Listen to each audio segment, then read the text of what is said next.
Hey, good evening, everyone. Good evening. It's a Thursday night. We never do this. I know. And you know what? I just realized I don't have my glasses. Nobody's going to know who I am. No, But that's they're okay. right here. They're on your head, Grandpa. They're right there. We're off to a roaring start. Yeah, so here we are on an evening. I'm interested to see how this is going to go. We don't usually do evening broadcasts. No, but I just worked all day. We had a little snack. I know, and we met with Maddy and Jimmy briefly just a few about an hour ago, just to make sure everything would test out and do really good. So I know, across other side of the world.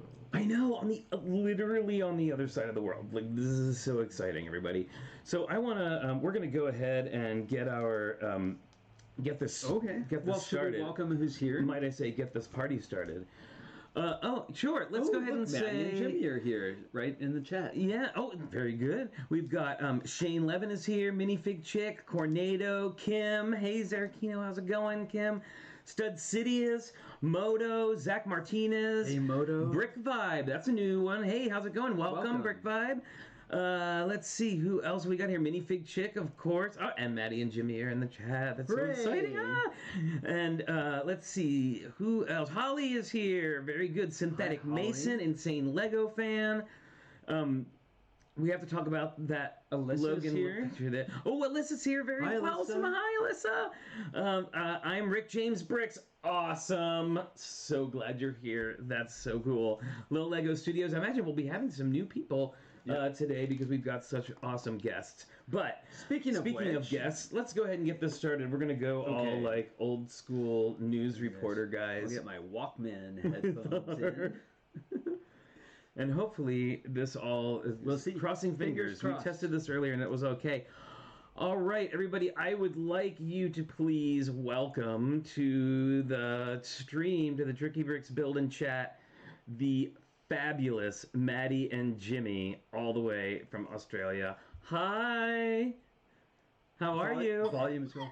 Oh, great! Hi, good. Good, how are you doing? Really well. Great. Very great. Hello from the other side of the planet. I know, and it is in the future where you are. It's noon tomorrow. Guys, we'd love to tell you like all the spoilers from what happens, tomorrow in the future. It's crazy. It's crazy. We got flying. Oh, I won't say anything. Don't spoil it. But I tell you what, the future in like roughly 12 hours time is now. Right out. I'm excited. Thanks for the heads up. That's awesome. So welcome. Thank you so much for coming on with us today, and this evening for us. I'm so glad we were finally able to do this. This has been kind of a dream of mine for a little while. So, before we're so chuffed to be here. Thank you so much for the invite. Yeah. Wraps. Of course. Well, we so a little background. I know everybody knows you were on Lego Masters Australia Season 1, and we before we even Lego Masters US was even a thing, we saw some clips and saw you guys and saw your work, and like immediately I felt this like kinship with you. Yeah. And I say this often to Richard, and I know this is probably just a me thing, but I felt like watching y'all on the show was kind of like when we got on, I felt like we were sort of your counterparts on the US version, because we were like a couple and we got our tattoos and we like movies stuff. And spooky stuff and video games, so it all works out. I think it was really cool. We're twins, guys. Yes, yes. I feel like, Flynn, we're both definitely channeling the loud, funky shirt gods. Yes, I wore this especially for you today. So as you know, I always wear T-shirts, and I was like, well, if Jimmy and Maddy are coming on, I have to wear a special shirt, and of course I have to wear my Overlook Hotel carpet shirt. It just only seems... I should have known that. Yes, it's... I think it's a very special time in our lives when someone dresses up to meet us. I don't think I've ever experienced that before, so thank you. You're welcome. I was going to say, the last time I didn't wear a T-shirt on the stream was Mother's Day, when we had our Mother's Day panel. Oh, Flynn, Minifig Chick says that we need to increase their volume. Oh, okay, I'll increase their volume a little bit. Right? Cool. Here we go. Thanks. There we go. Thanks, Yes, Chick. it's always a thing with technology. So, Love well, of it. course, which you know because you do your own YouTube show. So, can you tell us all a little bit about your awesome YouTube show? Yeah, absolutely. So Jimmy and I have been doing a live stream every Sunday morning at 10:30 a.m. Australian time. So I don't know what the equivalent is over in the States, but I feel like it'd be Saturday night at some point. And yeah, we just do all sorts of fun stuff with kids, you know, build Lego builds, quizzes, competitions. We do a lot of chatting to interviews with the Lego Masters Season 2 contestants from Australia. fun. Yeah, I saw that. Oh, That's cool. so cool. They just finished. They just did their grand final. I won't spoil it because this is the internet and people might not have seen it yet. Yes. And, Yeah. Well, I am friends on Facebook with a lot of the season 1 folks, and I saw I saw the posts, and it's so exciting and so interesting to feel because you feel like the seniors watching like the new class graduate.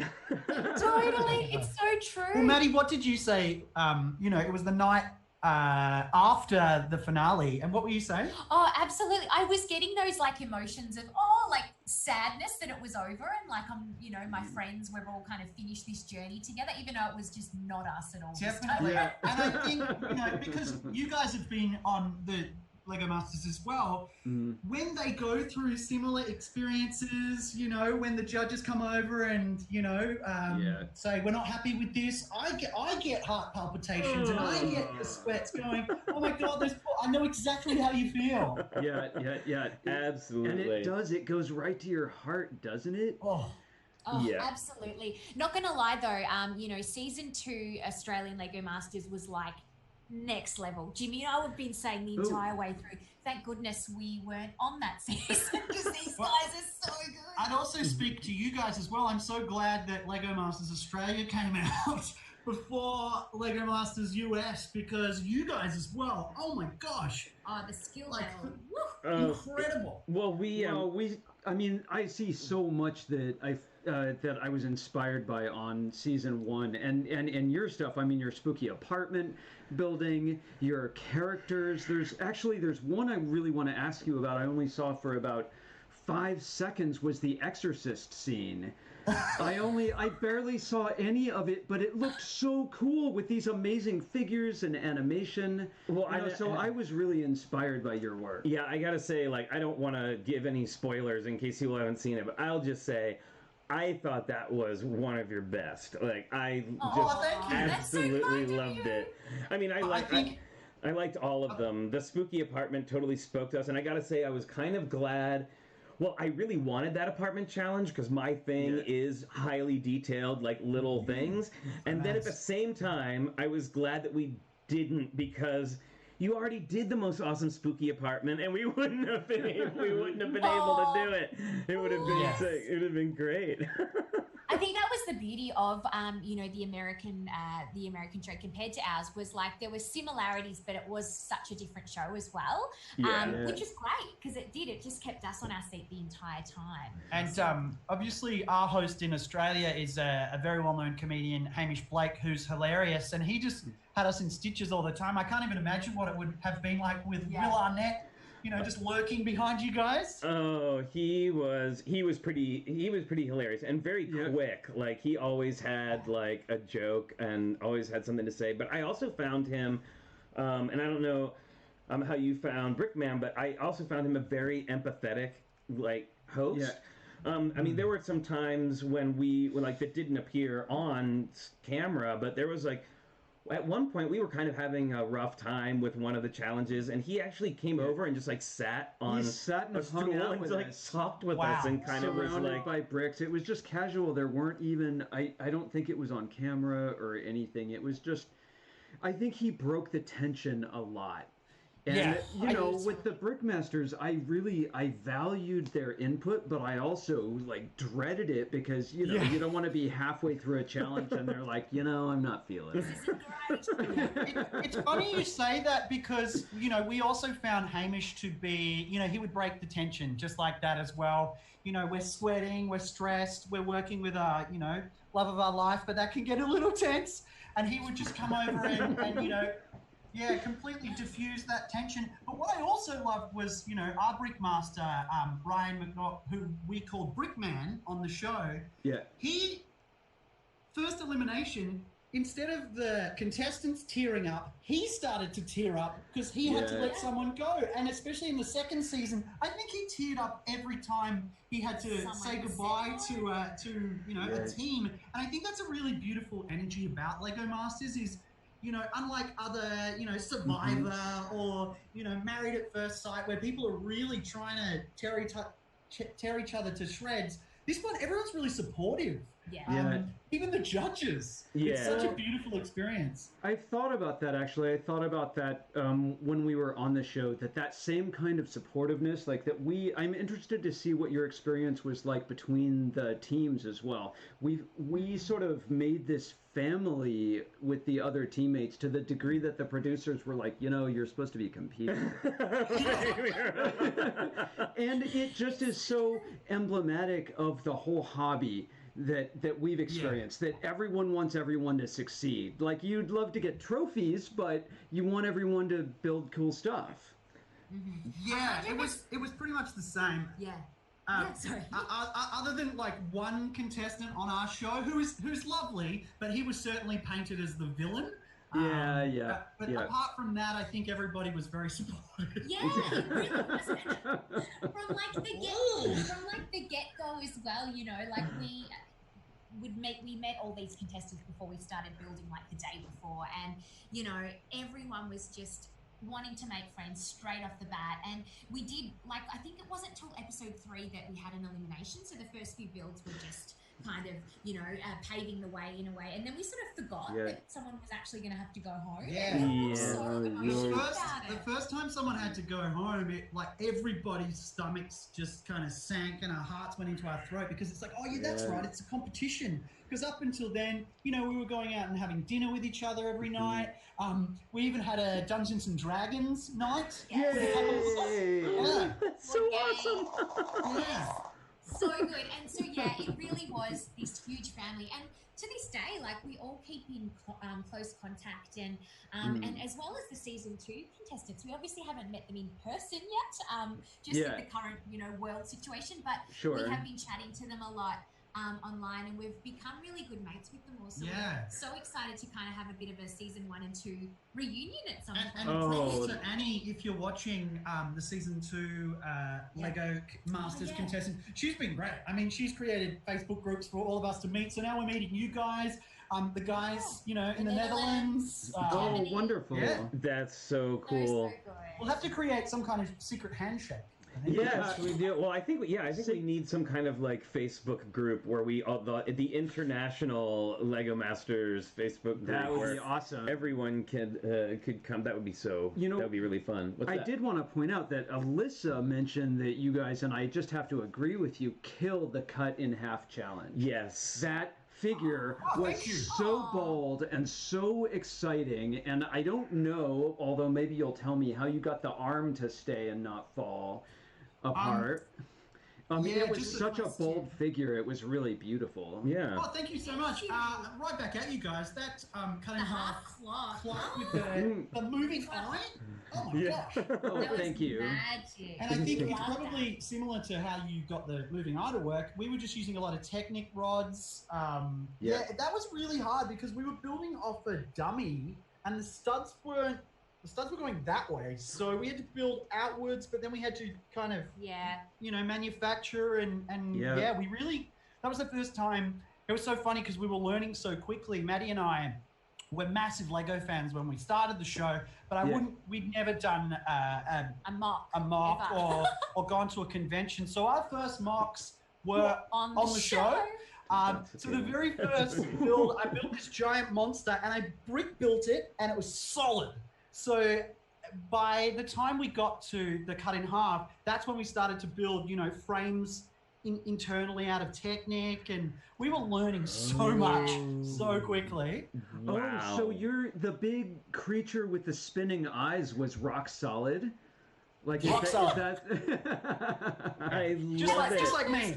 Just like me. Oh, I love the optical illusion with the eyes spinning so quickly. How they, sort of. That was a beautiful effect. It was cool. Yeah. And How did you guys? Oh, sorry. I was going to say, going back to the whole friendship thing as well with the fellow contestants, because Yeah. Jimmy and I were, I suppose, such newbies in the Lego world. Like, we didn't even know there was a Lego community. Like, we collected Lego sets, but we'd never really been to a convention or anything. So we were learning as we were going, and we'd have our fellow kind of teammates. We're going, oh, you've got to watch this YouTube channel tonight and pick up some skills here, or go make this set. This will really help. So we were kind of getting real amazing support from our other teammates. I think the producers were probably similar to your show, where they're like, "Stop helping each other, everybody! Stop it!" Wow, well, you two just jumped in with both feet. That's amazing that you hadn't made MOCs before. I can't believe that. I know. Yeah. Yeah. That's and so how. Now, did you apply for the show, or did they find you? How did that go? Sort of both. It was a weird one. We had, so Jimmy and I got, the year we filmed, Jimmy and I got married. So we got married on May the 4th. Don't you love it? So you Yes, you of course you did. never forget that day. But we had like a bit of a Lego theme to our wedding. So our wedding invite was Lego instructions, and we had a lot of Lego at the wedding and our cake and all that stuff. And so I think some people had seen our photos, and a producer approached us, but we also had a bunch of mates send us the link, because it was obviously like an open call to get in an audition. But I think we got a direct message on Facebook from about 93 different people saying, "Hey, you need to try this." So when we got on the show, every one of those 93 people were like, "That was me." That's Well, awesome. we legitimately, we thought it was a joke at first. I was like, as if they could make a TV show about Lego. Like, we love it, but how is this even going to work? So it took a couple of weeks before we even applied, because I just sort of dismissed it. And then I was like, well, Jimmy, we love this stuff. We're such pop culture nerds. We collect toys, comics, all that sort of thing. And I was like, oh, this is just making Lego on a show. This will be fine. But it's funny, like we are nerds, like Maddy said, and prior to Lego Masters, we do love Lego. I mean, we have so many modular sets around this house. We literally, every time we buy a set, we have to think like, where is that going to actually go? But I think you learn, like, it's surprising what you learn from making modular sets, and I think a lot of that kind of was just in muscle memory, and we're like, oh, we've done this before. Like, we've built, the Disney castle, for example. Such we do a good know set. how to build a castle, and so, it was a steep learning curve, but I think that certainly helped. Well, I think a lot of new people always ask, like, what, do you buy sets, or do you build your own things? And I always say, and I think it's very true, that even if I buy a set that's mostly I bought it for the parts, I'll still put the whole set together, because there's likely something that you can take away from that build that was built by professional model makers to take away and use in something that you've made. I've learned so much from the Ninjago sets. The architectural treatments in there are just so smart. And I love the 3-in-1 sets as well. I think I get most of my parts out of 3-in-1 sets, because the 3-in-1 Lego Creator. It always show you a really cool skill. I don't know how to use hinges really well in mouths and articulation, and when we first started and we were hanging out with the other Lego Masters contestants, they were like, oh, we only buy those for parts, and I thought that was really kind of unusual. But I definitely walk into the local Kmart or Rick James Bricks and go, okay, I want to make a unicorn. What boxes, what sets are going to have the right pieces that I need for them? And then, of course, there's Bricklink, but you don't want to go down that. No, that is not too much. We try not to. That is a very deep rabbit hole indeed. Yeah. So then I'm just fascinated. If you hadn't made MOCs before, how did you make, was it Tim's Happy Hour tacos? With all of that, with the text and all of the composition on it, everything was so, maybe it's kind of like modulars because it's so detailed, but there were sophisticated techniques in that. Well, Maddy and I met working as children's theatre performers. Hooray! at a children's hospital. So you guys are familiar with like the Robin Williams film Patch Adams, where he plays like a clown doctor. We have a similar charity in Australia called the Starlight Foundation, and Maddie and I used to work for them, and we dress up as people from outer space. And so we used to do a lot of activities with kids, like you'd get heaps of cardboard boxes and you'd have to make a city out of them. And I'm also a filmmaker and we're actors and I'm an animator. So when we got to Lego Masters, we were thinking we're really creative and this is just a different kind of clay. And I think if you think of it like that, then you can really start to get creative. When you just go, these are building blocks. And I think the other thing for Jimmy and I, like our strength more so than our, like, I suppose, technical ability was our storytelling. And so first and foremost, the story always came first. So it was like, what's the story? How are we going to actually make this a thing, I suppose, rather than the other way around. But yeah, it was definitely a learning experience, and you know, we were picking things up literally on the floor, and you know, as a bit like you were saying with Will coming around and chatting, like Hamish was the same, but Brickman would come around and give us pointers too, so we were just sponges throughout the whole It's hilarious. Like, I don't know about you guys, but you know, if you were to do Lego Masters again with the skills that you've learnt throughout the show, I would. It would be a very different experience. I think we just learned so much. Yeah, and that's it's funny because the more that you talk, the more I'm like, we really are the same people. Like we're theater people. That's where we come from. And I'm a filmmaker and a lighting designer, and you know, we've done a lot of theater and stuff, and we really did feel that kind of same way, like.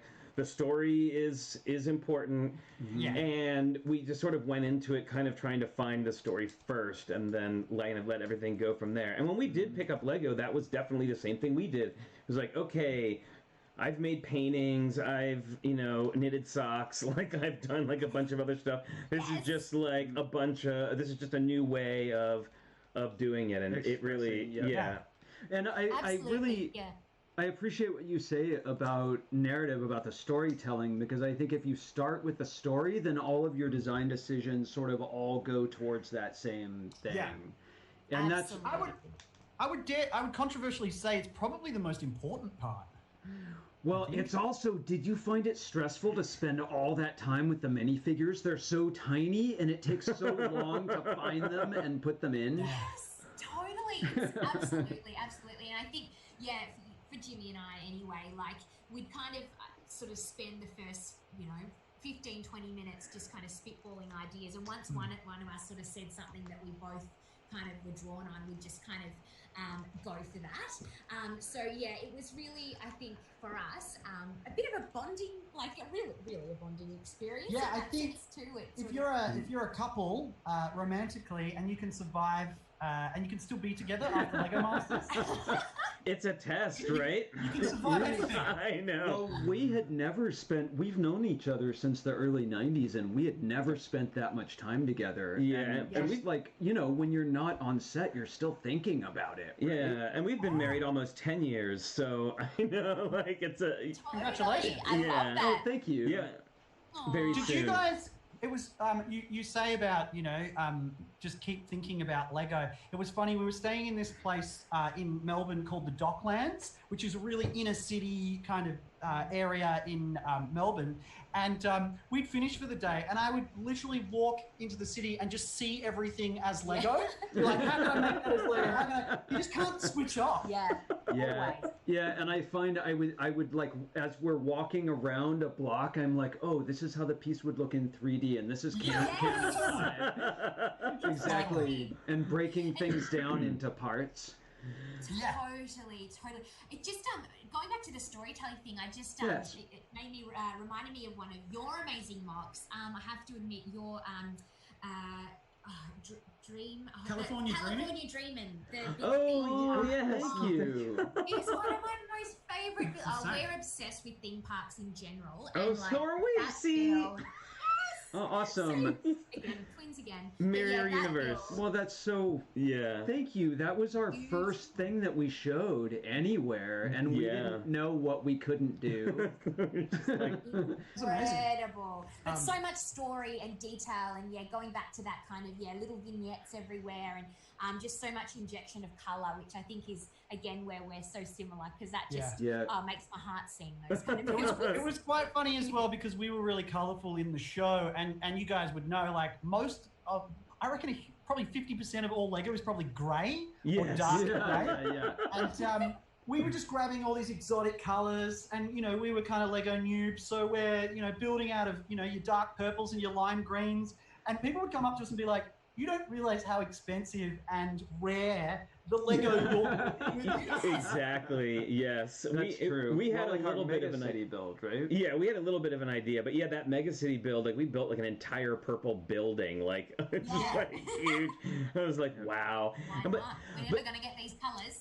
Right. Well, and you know what's and I'm sure like that's the great part of it, and then the flip side of it, I'm sure as you know, is that there's not a lot of support parts in those bright colors. Like you get like your main bricks and maybe a few other things, but so you have to be really It's careful. tough. Like, You can get in a corner. yeah, absolutely. We did that. We'd be halfway through because we in our haunted house build we were building the outside purple and I think like a dark exotic kind of dark green, an olive or something. And yeah, we were running out of parts. We realized like, are we going to even be able to build this whole apartment? We used every single purple brick I think they had. And yeah, I think Brickman came up and said, one of the only places you can get those purple bricks is in the triple decker Harry Potter night bus. Yeah. Oh, So it's just- right back there. Yeah. That's a great. Oh, That's a great cool. kit too. Hey, I wanted to ask you if I'm sorry. No, sorry. Before we ask a question, real quick, it is time for one of our features. Uh-oh. So I know we talked earlier about stickers. So Yes. we will be right. We're gonna do our little intro, and we'll be right back.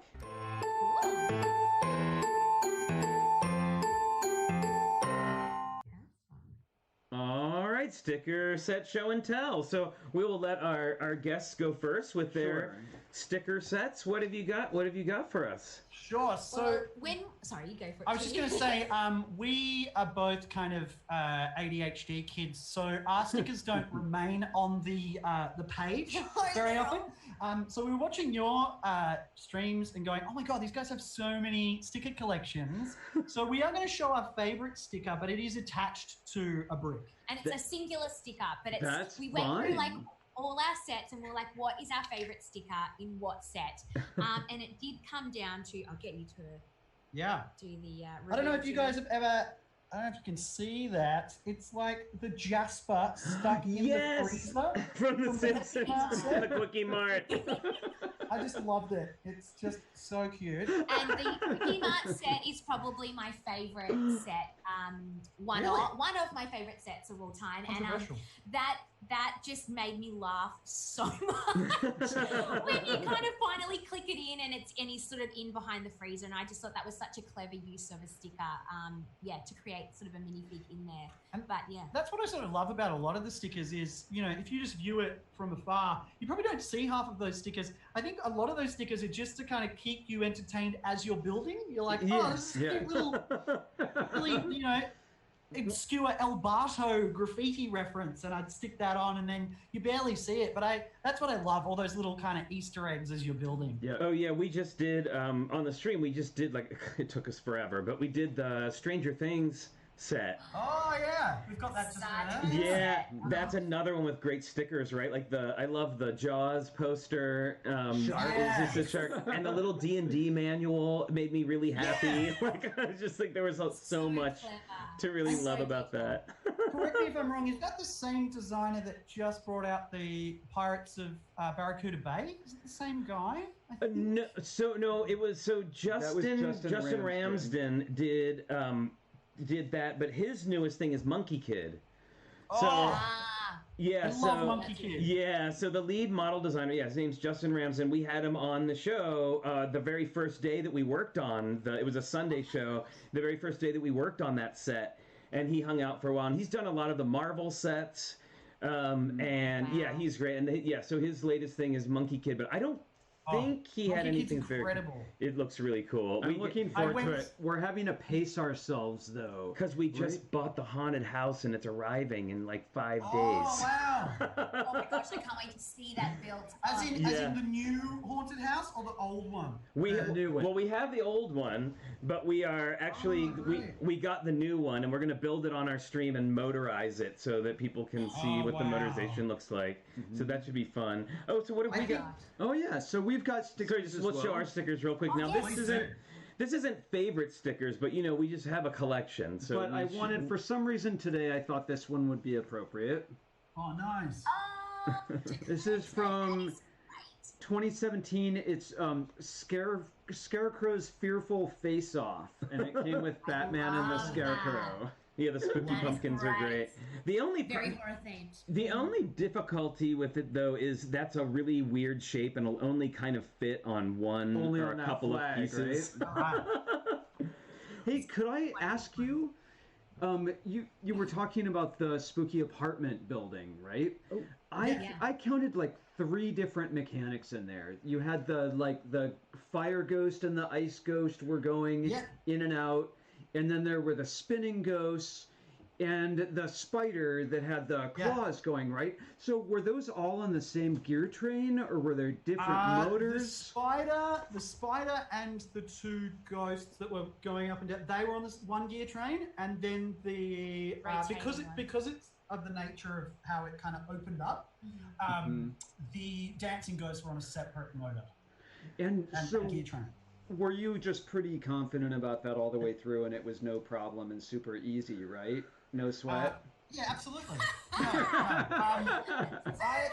That was the first time was it the first time? No, not the first time, but the first time I built with Technic and it worked. I just fluked it. But yeah, that was definitely my favorite build of the whole season. I think we just had so much fun, and we got to just, explore all of our love of, The Shining. We had like a Stranger Things gang of kids, Yeah. giant spiders, dancing ghosts. It was so Lots much of fun. homage, little Easter eggs to all our favourite horror films in there as well. But yeah, Jimmy nailed the technique. He did so well. Like I was like, oh, maybe let's just do one motorized thing to be safe. And he's like, let's do 3. It worked, which is Right good. on. Well, that's a leap of faith, isn't it? That's some trust when the clock is ticking. So Yeah, and I don't know about you guys, but the Technic, gods can be very wrathful sometimes. You've built this whole thing, and there's just like a pin going down there, and you've got it sticking into, some kind of apparatus, and like just over time, sometimes it drops out. And because we were new builders, we didn't build access to the motors sometimes. so Ripping up things, going, God, what's going on? Which is Yeah. ultimately, I think, our undoing in our final episode. Yeah. But That's okay. Hey. We had we had mechanical issues that's a whole on nother thing. occasion as well. So sorry, I know that I'm getting super excited because something's about to happen right now that is going to, I think a hole may open up in the universe here in a minute, because we have, let's see, we have, if I can get him, there we go. We have Mark of Mark and Boone Bearded Builders with us, is here. And we also have Sam Hatmaker is also here. Hi, Sam. We're turning sideways. Good Mark and Sam. This is How are you guys? this is crazy. Yeah. This is so cool. Oh, well, welcome, Beauty of guys. technology. Hang on, if This is Sam's magic. showing his guns, one sec. Hang on, just. If Sam's showing his muscles, I'm going to show mine.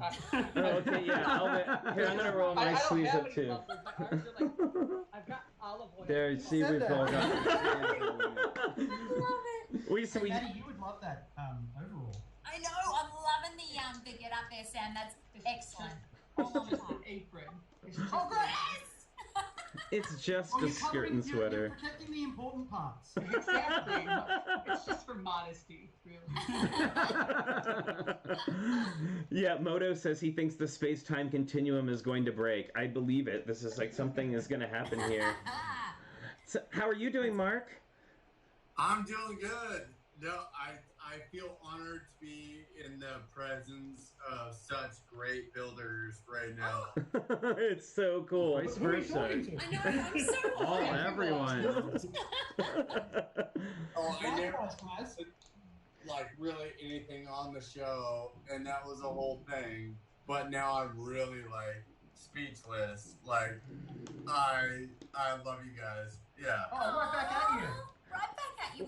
We've loved watching your series, guys. It was epic. So Yeah, cool. and every high and low that you guys felt, I think we were just some kind of intrinsically connected, and we'd be like, oh, God, God. We just know exactly how it feels, and you guys did it so well. It's this one big family. And by the way, Sam, good to see you. And thank you for Good to not see you. putting a shirt on. It's too warm. That's Sam, I know. But Richard and Flynn, I love you. And Flynn, I love your shirt. Oh, Like, thank you. Thanks. Yeah. I actually brought it with me to wear on the show, and they wouldn't let me. So, because it's Well, it actually, might this be- is actually IP. Like, it's branded. Like, this pattern is, like, got trademarked by, yeah, so. Flynn, you just need two creepy, like, Lego minifig twins. Twins. Just Yes. standing on your shoulder. Yes. Come play with us. I do need this. It occurs to me if I look at everyone's style here that everyone brought some elements of their personal style into their builds for the show, right? Yeah, Absolutely. sure. I mean, and I think that's one of the things that, well, and I mean, and y'all literally did yourselves in a lot of your builds, which I thought was delightful. Like, I just loved that. That was so, that Until we was got so yelled great. at by Brickman. Don't do that anymore. Well, you know, we did. I certainly, like, if I thought we could have gotten away with it, I would have done everything spooky, like the Yeah. entire time. And we kind of like blew it on the very first one. Like, we were like, it's got to be a spooky theme park, and then it was like, oh well, we just like totally did our very like best thing. But we brought it back for the Mega City Challenge. We brought Oh, yeah, you did. the. Absolutely. See, And I think that's what's so beautiful about Lego is, you know, we can all use the same bricks, but you bring your personality to them, and that's what makes, you know, your creation so individual and special. So yeah, I completely agree. Love it. See, did you have the experience for everyone, actually? We felt like during the theme park challenge, we didn't even know where the bricks were. We didn't know how to deal with cameras yet. We didn't know our way around, and we were just like, boom, challenge. I mean, what was that like for you? Yeah, I was like a 4-year-old child. I think the first time I ran into the brick pit, I grabbed like everything I wanted, and then I got back to our table and was like, I don't need any of this. Yeah. I can I was relate just to like, oh, this. it's a little dog, and it's a pirate sword, and it's a hinge clip, and it's a technique rod, and hey! I basically just had like a table full of like all the table scrap that you get from like different modulars. It was not really fun. But yeah, I think, and I don't know if it was the same for you guys, but it did take us, I reckon, at least 2 challenges to work out where everything was in the brick pit as well. Yeah, 'cause you yeah. go Yeah. back in and then forget. And then It just goes to the same door over and over. Yes. halfway through the season, we got there one day and we all run in, and the crews just changed everything. Oh no! I've seen this like Oh, my goodness. episode. The first episode they had like everything, what they thought Lego people wanted to see and blah blah blah. And then we go in the second episode right before we got released. They go, "Oh, we changed everything." And here's That's right. Here's your new notebook. But we also notebooks. What's that? what was Sam? that? Sorry. No, Sam, go ahead. Notebooks. we started out with a complicated challenge too, where they had to have working rides. It wasn't Yeah. like this. The Space Smash would have been a much easier first challenge to actually like not have to worry about like. Not only do we have to figure out gear stuff, like we have to remember where everything is in this room. Like it was like Yeah. wow, so it was overwhelming. And, So For I, sure. I don't know about you guys. I also just had to keep pinching myself, going, "Is this even real?" Yeah. Yeah. What is Have I accidentally inhaled like fumes or something, and I've just gone on this Lego Wonderland ride? And... I feel that right now, actually. Well, because I've got a question for you guys. Was there a part in your brick pit in your season that wasn't there that you wish was there? Oh yeah, I'm sure we can. Yeah, we have mutual stories about this. Well, Mark, you want to talk about the big first one? Well, I don't know what you're talking about. Oh no, we had okay. So I guess I will tell. We had the large the Technic joints. Oh. And we only had the acceptor, but not the ball part that goes into it. Yeah. So yeah, we had the click hinge, but we only had one side. Yeah. Oh no. We didn't even have click hinges in the first season. And then in the second season, on the first episode, they're all using click hinges, and I'm like, Hey, what did you all have for motors? Did you use power functions or powered up? Power functions. Okay. So you had to gear stuff down, and I bet that's... That's so and hard. Someone who was when we started, like being such a noob, I didn't know about gearing down. So we're just trying to make things work, and they're like, Yeah. I remember, Mark, Sam, was it on your bumper cars ride? I think the same thing was happening. Like it was going too fast. Yeah. We also had another ride that episode they didn't show on TV, but we had a banana boat ride, the swing ride, that worked, and they just edited it out of the show completely. Actually, Does it work? Damn it. That's a really good question. I'd actually like to ask everyone, starting with Maddy and Jimmy. What is something that you put into one of your models that you really loved that didn't make it to air? Should we talk about nipples? Oh yeah, actually. Okay. So I just whispered to Maddy, should we talk about the nipples? So Definitely. in the Always very first yes. episode, there was like a bunch of things that they cut out. Like we made a few mistakes along the way, and they just completely cut them out. Which, like, how good would that be in real life? Just to be able to have someone just edit all your mistakes. I know. I want that. In the first episode, we had this, like, kind of battle in the city, and there was, like, a Jim Thulu model, and he had, like, squid tentacles, and he was based off me. But he had a bare chest, and we weren't sure whether to put nipples or no nipples, and Brickman came up and went, this is a very, important Sensitive decision. topic, Lego yeah. has a very, like, set stance on nipples in the show.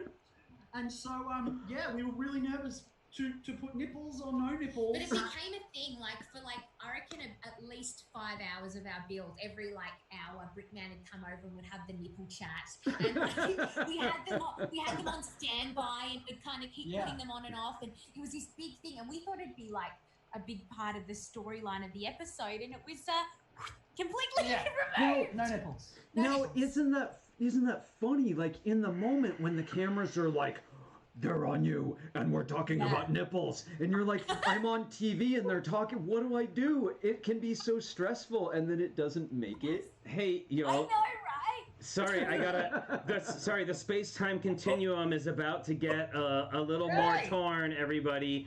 It's true. Did Lego have nipples? Yes, well, we have our own nipple story. Here's Boone.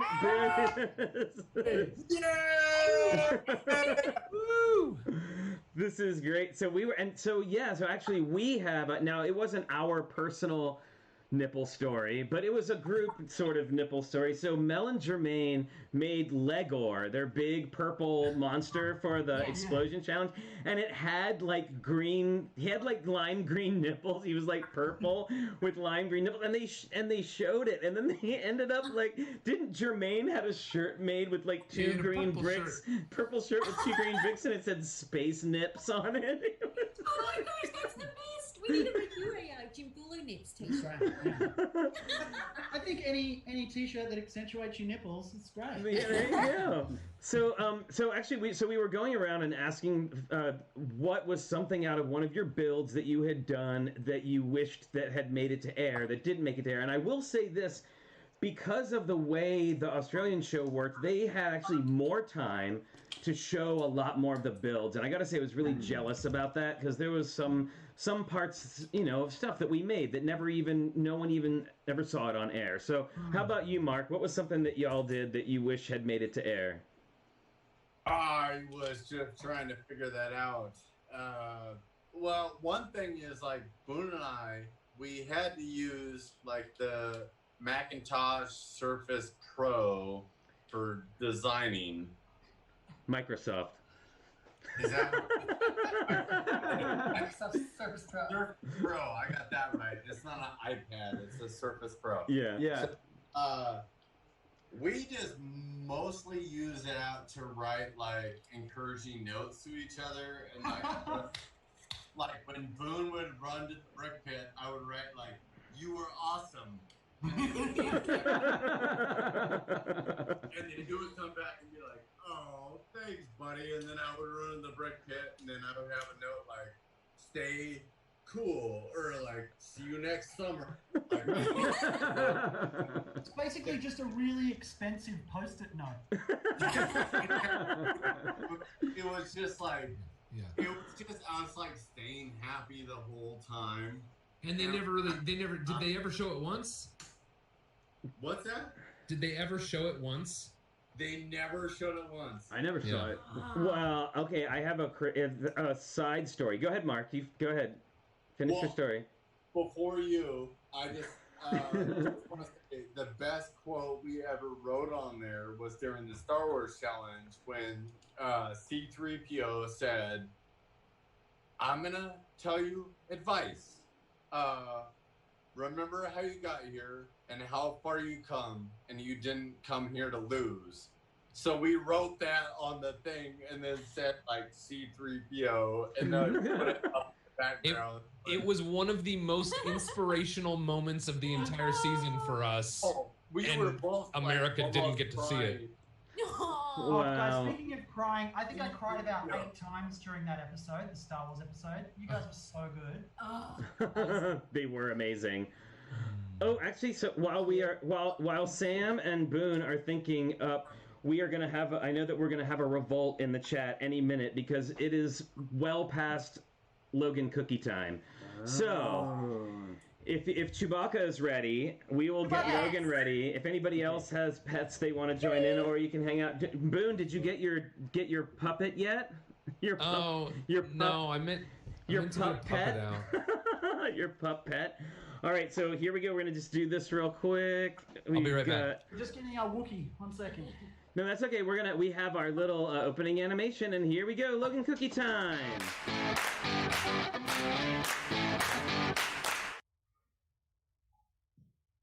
All right, it's Logan cookie time, everyone. Hooray! It is cookie time. So cute.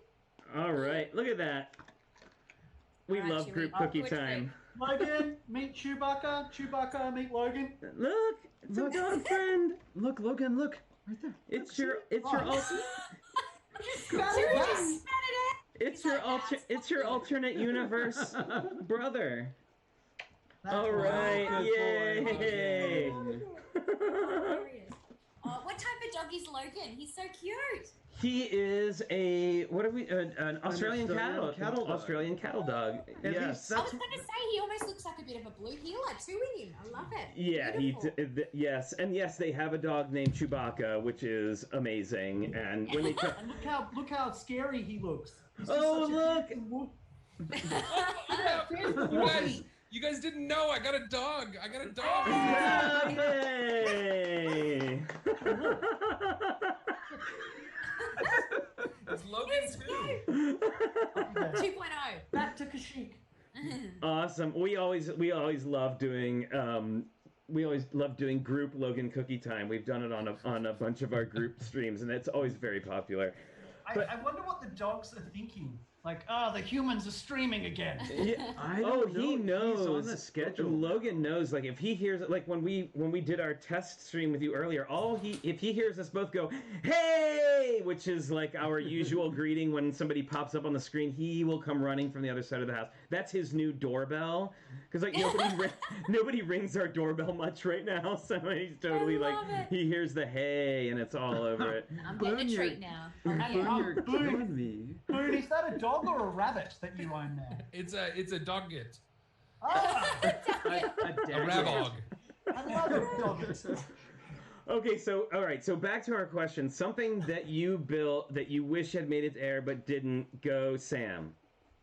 The banana boat ride, because it was our candy theme park, and it was our first time working together, and we built a working ride that was all timed. And Brickmaster Jamie came by and said, he's like, this is really complicated. He's like, I'm really impressed you guys got this. And we're like, thank you. And then they didn't show it on TV at all because they wanted us to look like both the bottom teams had no working rides. So that's why we were at the bottom. And we're like, oh, but we had a working ride. It's not fair. Yeah. Do you guys feel like the edit resembled what you did, or was it quite dramatically different when you guys watched it on air?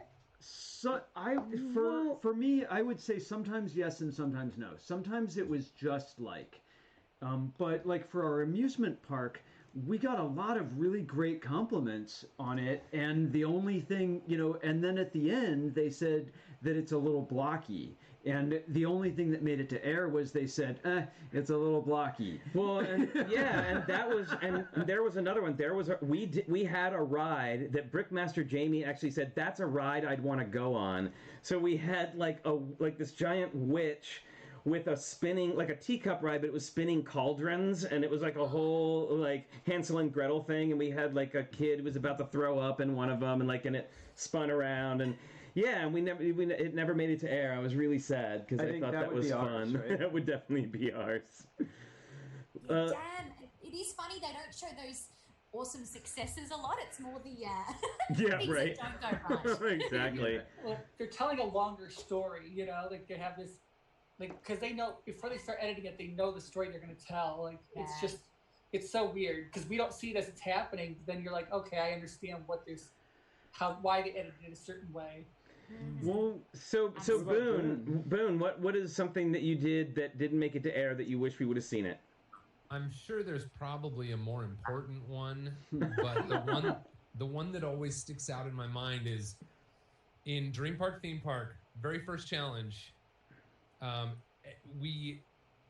was this one moment where Jamie Berard came by and said something about this whole area of like green base plate that we hadn't built anything on yet. We were focused on the ride and the mountain and the log flume and the people and the areas, and we had this little section off in the back corner where he's like, you need to make sure that there's something going on in every part of this build. He's like, this is just an empty green base plate. It just looks like grass. He's like, at least if it's going to be grass, put somebody mowing the lawn.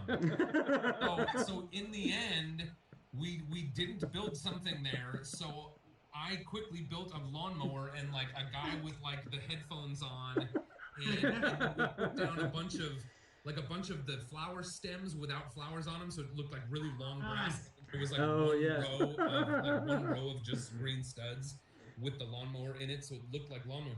And we thought it was going to be really funny if he noticed that like we built a lawnmower and put it where he said to build a lawnmower. But that, of course, did not make it to air, and I don't remember him commenting on it after that. But again, with all of these stories, it took time off the clock to do all that stuff. Yeah. Right. Well, yeah, so it was very late. It was very late in the challenge. It was like, we don't have time to put something else here. Let's do like we think it'll be funny to do the lawnmower thing. Let's do it. Yeah. So your question about did it seem the same or was it different?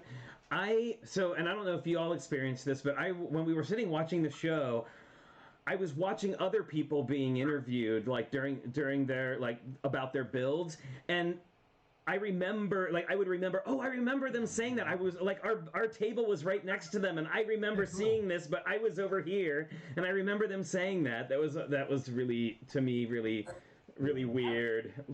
I was almost the opposite way, I think, because I am an ADHD, and I was so distracted by the pretty lights. And I think in our first episode, we were building away, going, "Oh, everyone's having a great time," and we watched the first episode, and Lynn was like just having an existential crisis on the first episode, going, "I shouldn't be here." And we had no idea. So it's amazing. Did that happen for you guys in that, like, when you saw the show, you're like, oh, I totally wasn't aware that was going on maybe 20 years ago? Tons of that. So, Yeah. So Aaron from the show is in the chat, and also Jessica is in the chat, although I don't know why they're not joining the meeting.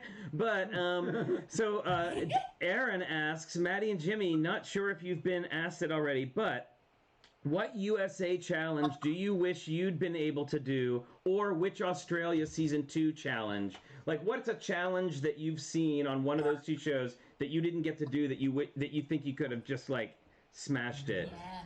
Totally. Yeah, look, I'll have to go back to what we were speaking about earlier, Flynn and Richard, like our obsession with theme parks. Your first build, the Dream Park theme park, I would have killed to have done that. Like, we are massive theme park nerds, and I think we would have, I don't know what sort of theme we would have gone in with, but I definitely think, some kooky rides and lots of sort of vignettes going around the theme park would have been probably what I would have love to have done in your season.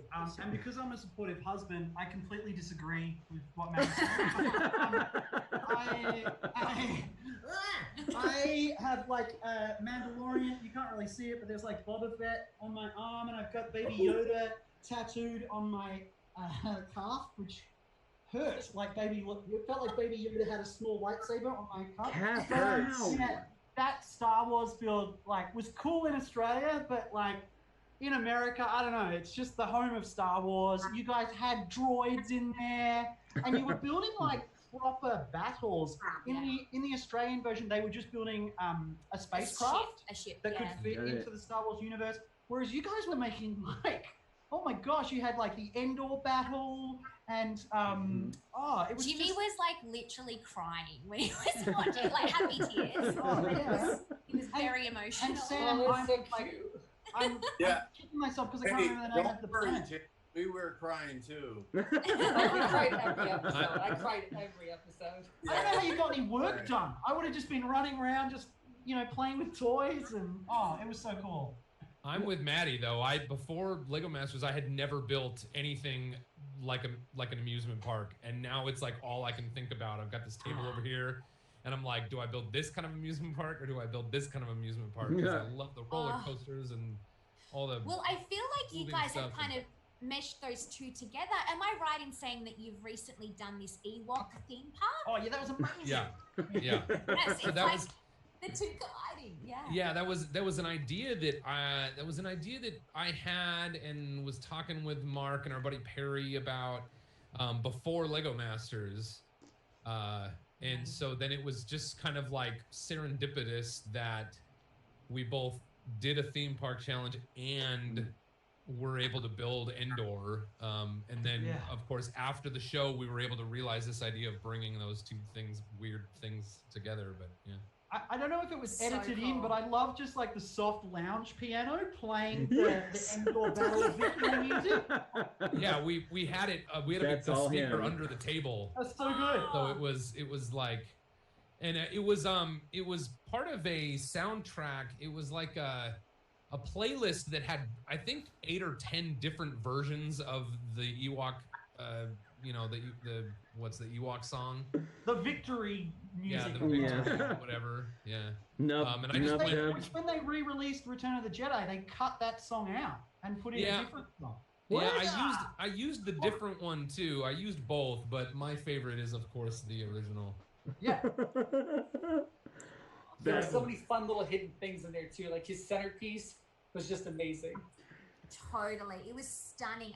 Even the sign. I just love the sign at the top. That was Flynn and Richard. Yeah. We did that. Sign. Beautiful. Thank you. Work. I actually just earlier today went out into the road case where it is like currently all smashed into pieces from when we took it back from Bricks Cascade. Like it had to go Mining in it for parts. Also, Wildflower, I wanted to say I love your addition with the hat blowing back. I think that added so much nice little story too. You guys did so much work on that. I went and did set dressing some. I'm not taking credit for anything on that build. Well, I'm just saying. Sam was with me at 1 a.m. on the first day of the show when the whole thing collapsed collapsed. my Oh, car. no. Oh yes. Oh. And then So we moving it. built it. We rebuilt it within like Wow. the first 24 hours of the convention, and we're able to Yes, show I it. remember I got a text at like 1 a.m. It's like, oh man. I'm like, are you okay? Like, are you still awake? Yes, I'm still awake because we were putting the finishing touches and packing all of our stuff up. My goodness. That's the part they don't show you about those brick conventions. I mean, like the general public rocks up and it's all beautifully. Pretty. And they're like, oh, this is a magical wonderland. Everyone must have had so much fun building this. This must have been so, stress free. But like the night before, everyone's like, I hate Star Wars now. I feel like that's another way we were really spoiled on Lego Masters is that we didn't have to organize it afterwards. We built it and everyone was like, build, make beautiful things. And then the next day, build, make more beautiful things. I think that was one of the You hardest. never thought again. Yeah, that was. I think yeah, that's hard. to me that was one of the hardest parts of the show was being consistently creative, like over and over and over and over again. Like it's Exhausting.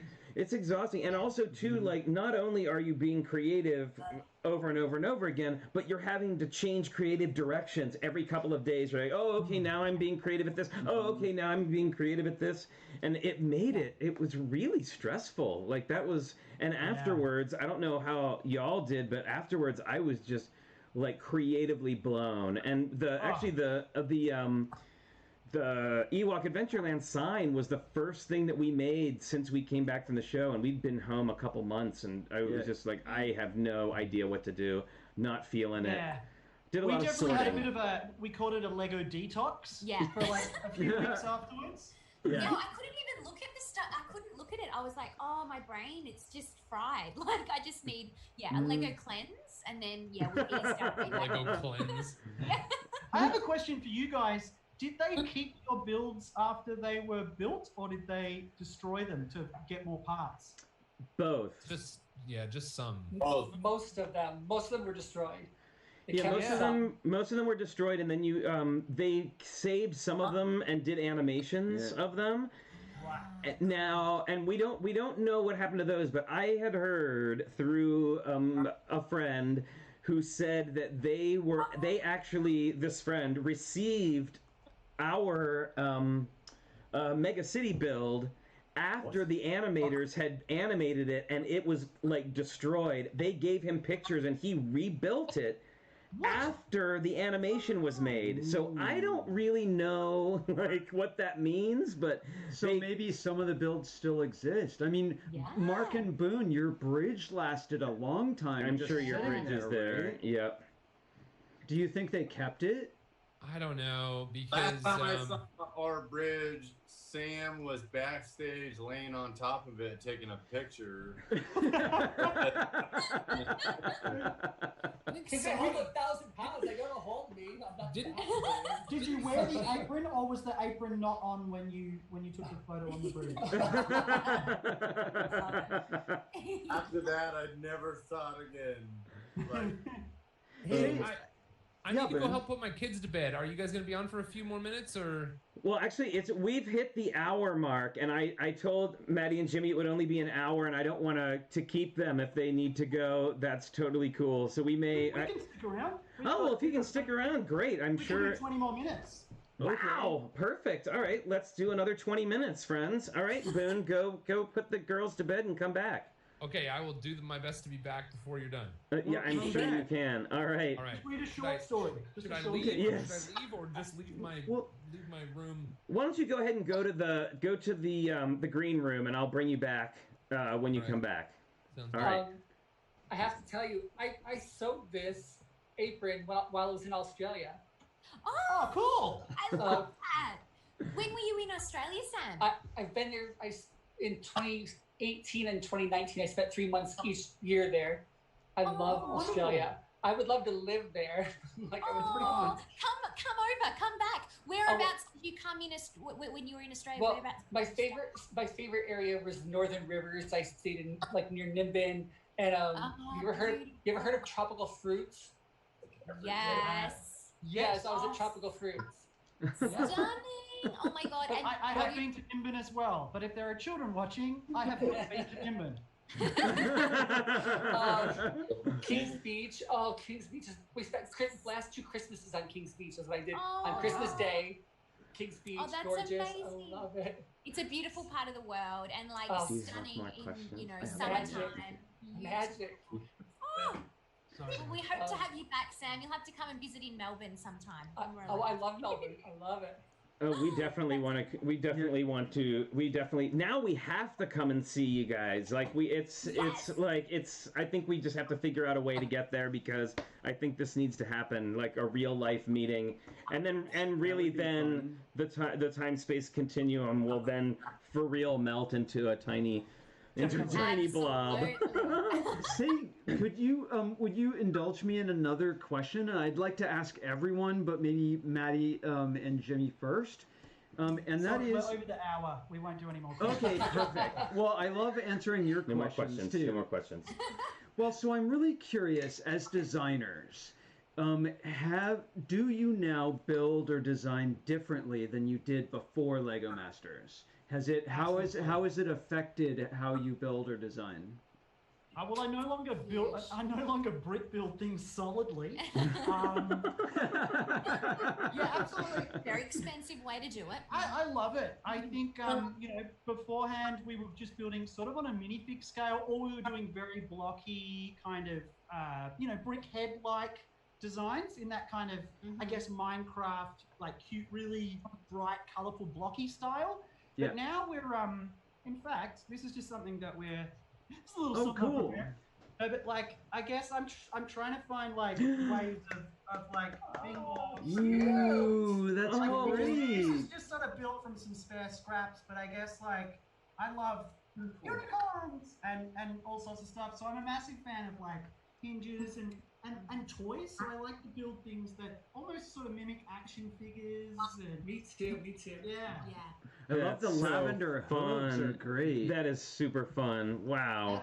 We built that out of a broken Taj Mahal kit, actually. Wow. All right.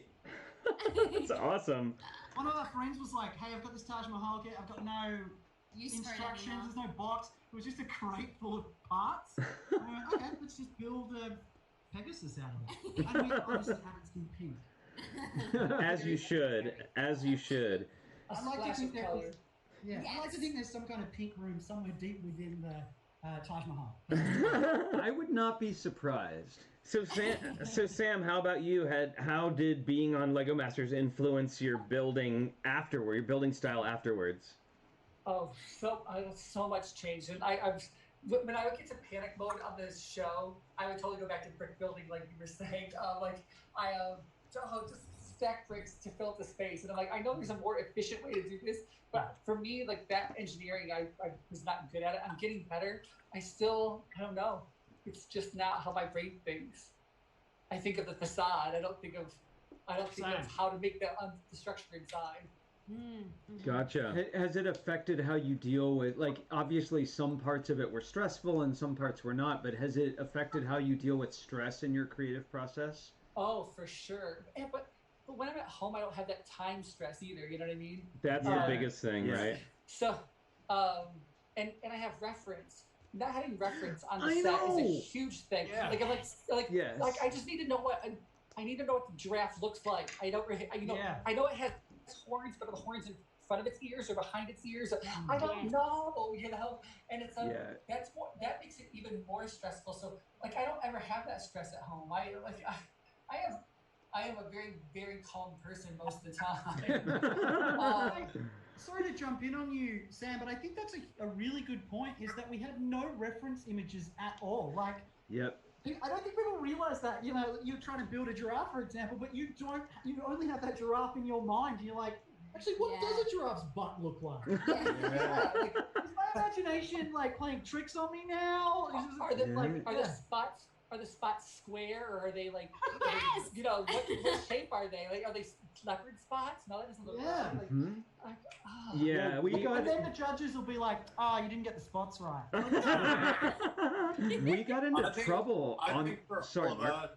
was the horse that does gymnastics. Yeah, during the- that was Exactly. ours for sure. We had to do a You're trying to horse. Remember what a horse looks like, It's, and then Which way do its knees go? gymnastics. That's Yeah. not even. You're trying to remember kind of what a horse looks like, but then at the same time, like a chicken that's a book chicken. Like, not just like figure out like what that actual animal looks like, but like how to make it do what we're being asked of. Yeah. So Exactly. Well, it's funny, even with buildings, I usually use a photo reference for a, whether it's going to be Tudor or, whatever. And on the Megacity build, we didn't have one. We it became its own thing. It just, the bricks told us what style they wanted to be.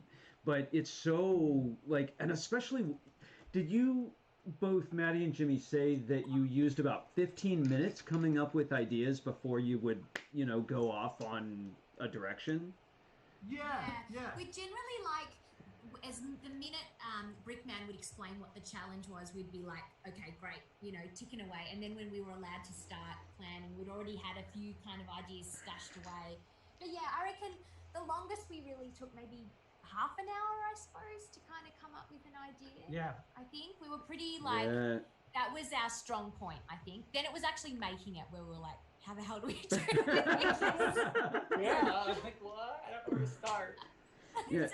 Unless you're at conventions, you're not often building with someone else. You're usually building by yourself, and you've got the idea in your head. But we also needed to communicate what was going on. Right. So, Exactly. what are we building? Oh, we're going to build a house. But what's got that? And blah, blah, blah. And how did you guys find the planning process as well? Oh, I found it very difficult personally. We spend a lot of time building things. We spend 3 to 6 months. California Dreamin' was a 3 or 4 month, and then Treasure of the Snake Queen was a 6 month thing, and that was and we had a lot of time and probably a good month of that 6 month time was prototyping and planning animations and trying different finishing styles, and then there's the time to sleep on it and be like, oh, the next day, no, let's do it differently. I think that's so important, that having fresh eyes, creatively, moving away from the project, coming back and then looking at it again and going, oh, okay, I'm not in that tunnel vision sort of mode anymore. Right. Yeah. I think one of the weirdest things, I don't know about you guys, clearly you have to do it because they're filming television, but there's no music. We're not allowed to listen to music. Yeah. Yeah. That was the Oh, worst. that was I really would I would hard. sit and dance and sing to myself at my table. I just, We did I too. was I just need some kind of beat, because we weren't really chatting a lot. We're concentrating. So I'm if I try to talk to people, stop. I can't talk to you. And I'm okay, well, I'm kind of, I need some stimulation. I'd be singing and dancing and that's. I love that. Well, you've got to have that release, and I think for Jimmy and I, prior to Lego Masters, Lego had always been a really kind of relaxing thing for us to do, or a meditative kind of activity. Yeah. Music, a glass of wine, Lego, whatever, and this was taking away all those relaxing things. Thanks a lot, Lego Masters. You took the one thing that made us calm and turned it into the most stressful thing ever. That's funny. I've thought about that same thing, and I wonder if that's across Lego Masters, right? I mean, it was so relaxing, and we could just chill out and just take whatever time. I mean, Mark, did it change how you did you have to detox from the clock? Well, Mark builds like super speed. He's super speed builder, this guy. Well, that's true. Yeah. And his facades are amazing. Yes. Yeah, they talked about it on the show a lot, where I could build just really fast and but then they never aired it. Right. I would build music, and that's why Boone would just hum songs and sing songs, and then there's a couple times in there you catch me singing to Boone build Lego with my best friend. We're trying to just pass the moment as our hands are working, And yeah, because both of us like background noise while we're doing it, but that so silent. Yeah. Well, I also, Mark, I feel your pain in what you said. Like they talk a lot about how you build so fast, but wouldn't you love, and Maddy and Jimmy and Wildflower, wouldn't you just love for them to show you assembling some bricks? Yes. Like actually, like, we did so much of that. So I mean, I'm not dissatisfied, but I would love to see. And I think you got it a little bit in Lego Masters Australia, where they did all the best builds ever or something. Like they did a recap where you really got to see people's builds, and I hope they do that for Lego Masters US too. I noticed that. I was stalking you all on YouTube before, and they don't have the kind of best build, like all the builds montage. Not yet. Although I just found out that they are rebroadcasting the first episode of our season this Saturday on Fox. And I'm thinking, like, are they going to show the whole thing again? Because I can't imagine they would just show one episode and then not any of the others, but who knows? I mean, interesting. So has season 2 have they started auditioning for that yet in the States? Do you know? They've started canvassing for people. Yeah, they're taking. But obviously, right now it's not. It's going to be a little while before they can probably actually make it happen. But they are actively recruiting people right now. Absolutely. Yeah, and I'm sure it'll happen soon. And I know for season 1 it was similar. They replayed our first season just before season 2 went to air as well. Just I suppose to drum up the excitement and get people on board again. But yeah, I reckon they'd for sure be playing the whole thing. They can't just tease us with one episode. I know. I think. Well, I know they rebroadcast a couple of random episodes while the show was on. Like I think if they didn't have something on a Saturday night, they would just kind of shove us in there. But it was just sort of like not every episode. But now the show's not actually on regularly, so it does seem weird that they would just show one. But they don't tell us anything, so it's not like we would know. But yeah, I think it's pretty cool that they're gonna do that. I did have a quick question here from Bill Ward. Asks, have any of us gotten to the point now where we can build for relaxation? Like, has that relaxing part come back? Yes. Okay. Yeah. Yes. I sometimes still just look to the middle distance and pretend I'm being interviewed, but what I'm doing here is I love it. Like, because we build our own stuff, but I also love just kind of doing that mindfulness meditation of actually just building a modular set and following instructions. Yeah. I actually find that really nice. Yeah. I like that. I have, we've had a hard time of it because pretty much since this started, we were live streaming 7 days a week, like every single day, and we were putting sets together and putting sets together and putting sets together, and it starts to become like work at a certain point. But just recently, I'm reviewing a couple of sets for the Brothers Brick, a couple of these new hidden side sets, and I was talking to my editor about it because this is like new, like this whole thing. And I was just like, well, how long is it going to take, do you think, to do this? And he was explaining the different steps. You need to take these photos. And he said, but when you get to the building part, he said, just sit down and enjoy the building part. Like, don't feel like you have to blaze through it to get it out. Like, just enjoy the building. And I was like, oh, that's awesome. And because the first small set that I did for them, I didn't do that. I was just like, oh, gotta get it done. But now, today, I actually started a new one, and it was really enjoyable. It was one of the first times I've had since then that I felt like, oh, I'm just relaxed and like building for fun. Well, I've had a little different experience of it because I've knolled out sets every single day for 45 days for Flynn, and I've done it like I've been fortunate enough to work during this, so I go to work early and I take off to do our show. So an hour and a half a day, I've gotten to null out sets, which for my sort of OCD tendencies, I find really relaxing. Yeah. Welcome back, Boone. Hi, Ben. Yay. Hi, I'm back. What did I miss about the KK Slider cover of ABBA? Oh, I don't know. There's Oh. so We're there. Oh, you know what? I talking meant to about what they like ask to that. build. That was something that I've been meaning to ask this whole time. Do y'all play Animal Crossing, Maddie and Jimmy? I do have a Switch, but I haven't bought Animal Crossing yet. But I you feel like we you need they to. play You games. do need to. You know what? Get your get a copy of Animal Crossing.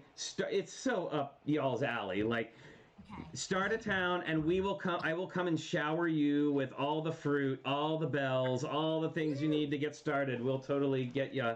We'll tell you. We'll get you set up. Out of context, that sounds really bizarre, but I'm so up for it. It does. Bring it on. I'll shower you with all the fruit. That's how we do. That's So- how we do. Yeah. I love it. Sounds awesome.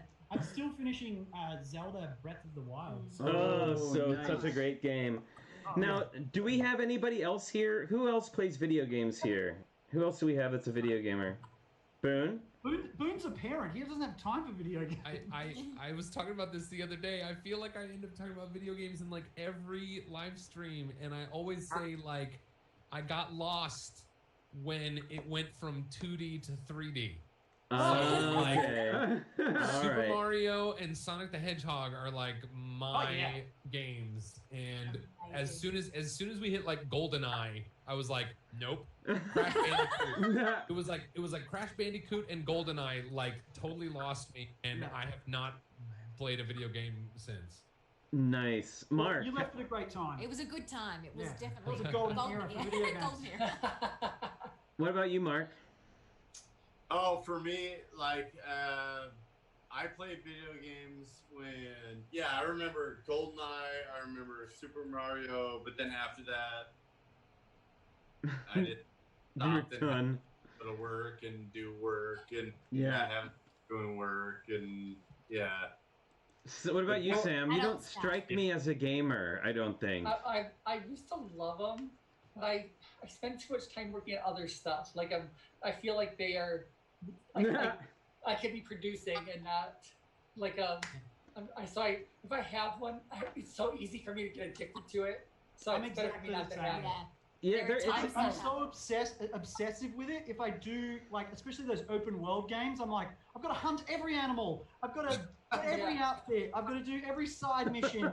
And then I look at how many, like, literally hundreds of hours. And I'm like, Jimmy, I could have learnt a new language while I was doing. Exactly. So You know- like, I'm and you haven't had trying. a show in 4 days. I have one game on my phone, and I feel like I give that too much time. So like that.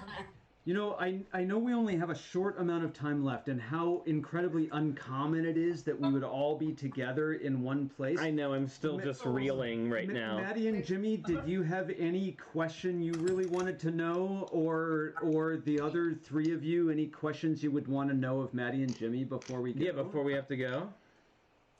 Oh, I have one. Yeah. Maddie, Jimmy, sorry. No, not at all. Go ahead, Mark. Is close to your Lego Masters family as we are. Like, you guys all talk all the time. Yeah, absolutely, absolutely. We were saying to Flynn and Richard earlier, like, we are just, they're beautiful friends. All of the season 1 guys, we keep in contact and catch up regularly. Obviously not at the moment, but even the season 2 guys, like, we haven't physically met them in person, but with Jimmy and I have a stream as well. We do every Sunday morning, and we've been interviewing all of the season 2 contestants every week, and we've become really good mates with them, and they're just gorgeous people. And so we can't wait to meet them in person. We've had a couple of Friday nights where, like, literally every member of season 1 and season 2 get together on a Zoom meeting and have drinks and just Okay. kind of. Oh, that's awesome. All right, everybody, we need to catch up. Oh, sir. Yeah. So we need to catch up with that. But so I did want to before we anybody else, Sam, Boone, questions? I would just I'm curious, what's like the coolest or what is the thing since your show aired that you're like glad you said yes to, or like Yeah, that's a good question. That's a really good proudest question. thing that you've done since then? So since Lego Masters, we've actually kind of, I suppose, Jimmy and my sort of background, you know, apart from Lego, is entertainment, and Jimmy's a comedian and actor, and I'm an actor as well, and we've sort of kind of fused the two things together. So we've been running a whole series of Lego workshops with kids throughout Victoria. So a lot of kids on the spectrum as well. So we've been doing lots of workshops, and we kind of created. Oh, sorry, I just totally jumped in on you. That's all right. Tag team. And that's it. We've been running these awesome workshops. We've also written a live stage show as well that was due to open at the Melbourne International Comedy Festival this year, but which was sadly postponed. So that's hopefully going to... I wonder why. I can't imagine. So we've written a show called The Brick of Destiny, and it's actually a Lego-infused adventure, choose your own adventure kind of improv mixed with sketch. Mixed with some building, and there's live interaction with the kids. And That's so cool. Fun. That's amazing. That is really fun. cool. And, like we did, going back to the workshops that we did, I think it was for like 7 weeks. We did 2 workshops a day every Saturday, and every workshop we got all the kids to help build just, you know, like a normal sized base plate, one of the green base plates.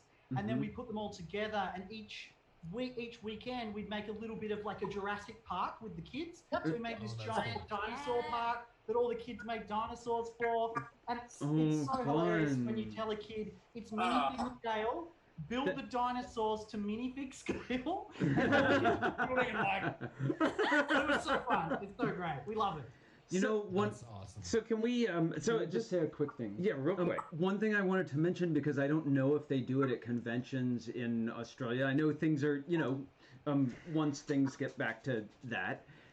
At Bricks Cascade, they had a quiet hour at the beginning of the convention that was so awesome for people who were overstimulated. That was pretty cool. Well, Yeah, they do that. Absolutely. Well, I thank you so much, Maddy and Jimmy, for coming on the show and staying extra time. We appreciate it, and thank you, Mark and Sam and Boone, for coming and paying a visit to have this like amazing. Absolutely. And I wanted to say, Thank you so much, guys. absolutely. Thanks And for so, having us. It was so I'm nice to meet you. so Yeah, I'm Rick. We come back anytime, guys. Like, we'd love Yes. to. Oh, well, Oh, thank that's you. great to hear. So just wanted you to know that I'm Rick James Bricks says when we come to Australia, we can do a big thing at the store. I am so all over that. Rick That would James, be he's amazing. sort of, he won't mind if I say this. He's like the godfather of Victorian independent Lego sellers, and a very good friend of ours. And He's a beautiful his person. store it's an independent Lego store just south of Melbourne, and it's amazing. Like, It's epic. highly recommend you guys come and check it out. It's Oh, very cool. So could you tell, just before we go, can you, Maddy and Jimmy, can you tell everybody where they can find you on Instagram, Facebook, YouTube, all that good stuff? Totally. Well, we've got our YouTube channel, which is Maddy and Jimmy. And we also have our website, maddyandjimmy.com, which is where we do our live stream every Sunday morning. So our last show for the season is on this Sunday at 10:30 a.m. Melbourne time, which I believe is Saturday night for you guys at probably 8:30. I'm My taking a brain guess. is doing The backwards. Like, nah, you're on your own. And then we both have our own Instagram handles, Maddy Tyres and Jimmy James Eaton on Instagram. So yeah, it's so lovely. We're We just Awesome. can having the put best that in time. our video, right? Awesome. Yeah, absolutely. We'll put all those in the description of the video. And if you all need to sign off, that's okay. I'm gonna have everybody else tell when where they can be found as well. And yeah, and then we'll wrap it up. You may stay for that part, or I know It if would you have be to rude go. Not to. Okay. Oh, Sorry, Mark. Where can See you people later, guys, find? bye. Bye. Mark. Oh, for me, usually I post a lot of Lego stuff on Instagram, which I have the worst Instagram name ever, and I keep meaning to change it. It's I'll just spell it out really slow.